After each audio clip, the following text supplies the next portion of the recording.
good morning. Sup. Good morning.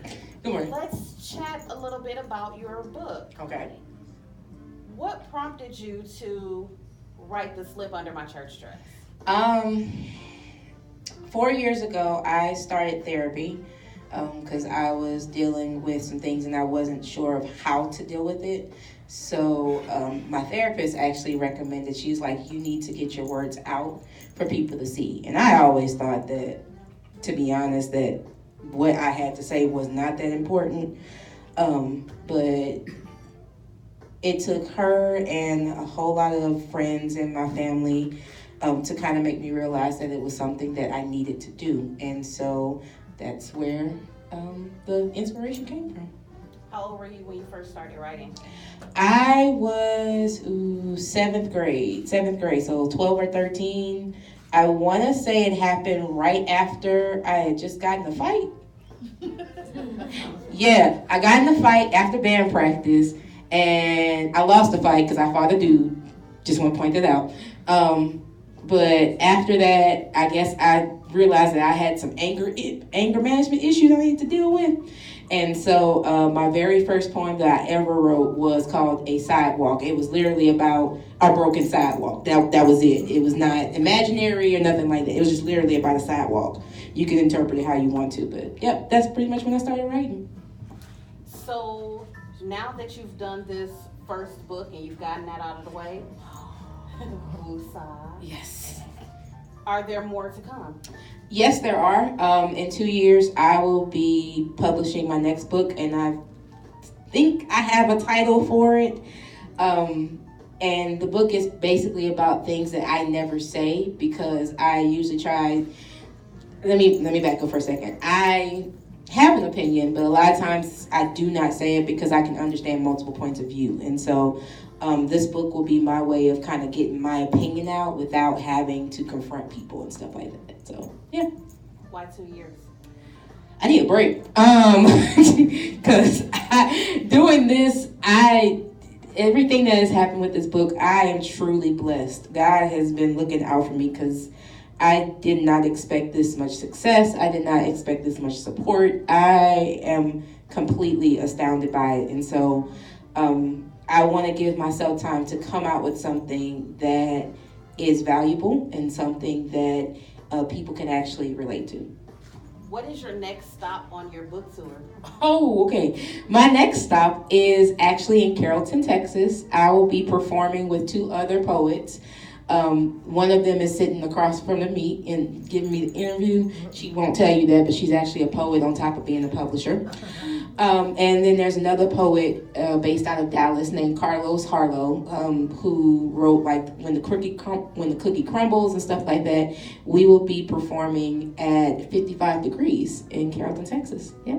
Awesome. If anybody wanted to follow you and your journey, how can they get in contact with you? You can go to my website, www.jwbellawrites.com. I am also on Facebook, JW, in Instagram and Twitter. All of them are at JW Bellawrites. And I try to get on there as much as I can with my busy schedule. But yeah, that's where you can find me. And I don't just post about my book. I post about randomness. You'll catch me singing sometimes. Sometimes you'll catch me looking at stupid stuff. I don't know. It's just how I feel. Yeah. What advice would you give to the younger you, looking back? Let me think. Don't write in your grandmother's songbooks, because she get mad. Real mad. Let's see. I would also say appreciate the journey, because my experiences as a kid were very, I want to say, sheltered. And at the same time of them being sheltered, they were also very misconstrued. So what people saw on the outside was not what was going on the inside. And at the time when I was a kid, I was frustrated and I was mad. I was like, why am I always going through all this stuff? And why do I have to deal with all this? And now I can honestly say I appreciate what happened, because it did make me a stronger person for it. So appreciate the journey. You work with a lot of teenagers. Yep.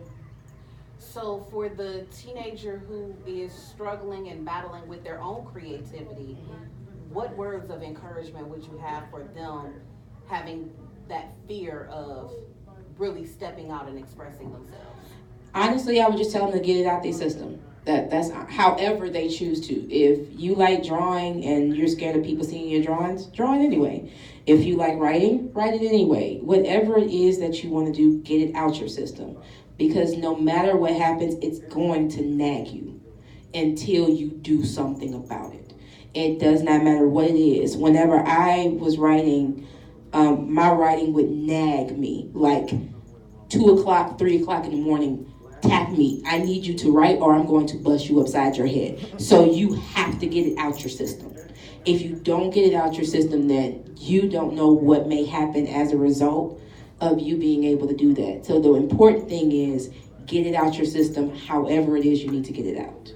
For you personally, do you have a specific writing process that you go through? That's cute. Me have a writing process.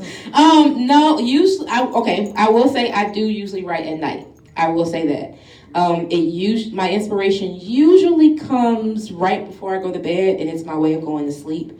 Other times I'm writing when I'm not supposed to, so that's during testing season, when I'm supposed to be monitoring kids in school suspension, when I'm supposed to be making sure no kids climb up a tree. Yeah, I always pick the wrong time to write. I'll be honest. I ain't gonna lie. I really do. But when I do my process, the first thing I do is I get it out my system. I have to, whatever it is I want to say, I have to say it. I don't care if it's ugly, if it doesn't look the way I want it to. I have to get it out my system. And then 2 or 3 days later, I'll come back and I'll look at it and be like, oh, I wrote this. Or I'll be like, oh, I can change this to make this look this way. And eventually I get to the finished product. So the first draft, I will always tell you, is crap. Never think that your first thing is going to be your best thing, because it probably isn't. So have you ever experienced an emotional battle or tug of war throughout your writing process? And if so, how did you deal with it? Let's see. I did. There is a poem in my book called Home. And the poem is about when a boyfriend of my mom tried to molest me.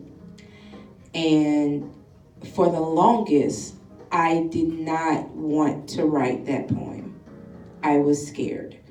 I was scared that if I put it out there, then people would find out that there's something wrong. And there's something wrong with me. And how that experience kind of affected how I look at men and how I looked at boyfriends and all the rest of the stuff. So it was probably the longest poem to write. It took me maybe a month or two, because I kept going back to it and I was like, I can't say this. And I kept going back and saying, nope, can't do this. And the way that I honestly got through it was I would talk about the poem with my therapist. And she really helped me to realize that just because you went through it doesn't mean that you can be set back for it. It just simply means that you went through it and you made it. So since you made it, why not celebrate? And that's honestly how I felt. After I got over that part of it, then it wasn't the easiest poem to write, but I did get through it, and I finally finished it. So, yeah. So your book is broken up into 3 sections. Yeah. And you come in strong, you have the weight of the experiences, but then that weight is released the further you go into the book. Right. How does it feel to have that weight off of your shoulders? Oh, it feels so much better. I can actually have my arms out now.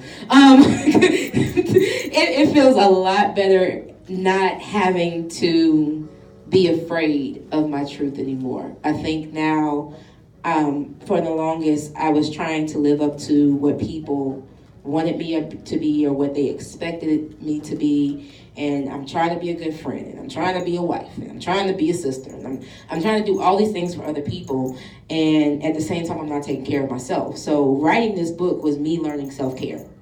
I learned how to take time out to focus on something that I love. I love writing, and it made it a lot easier for me to be able to do that. I have nothing else. Yay! Awesome! Great job. Yay! Thank you. You forgot to tell about your upcoming radio interview.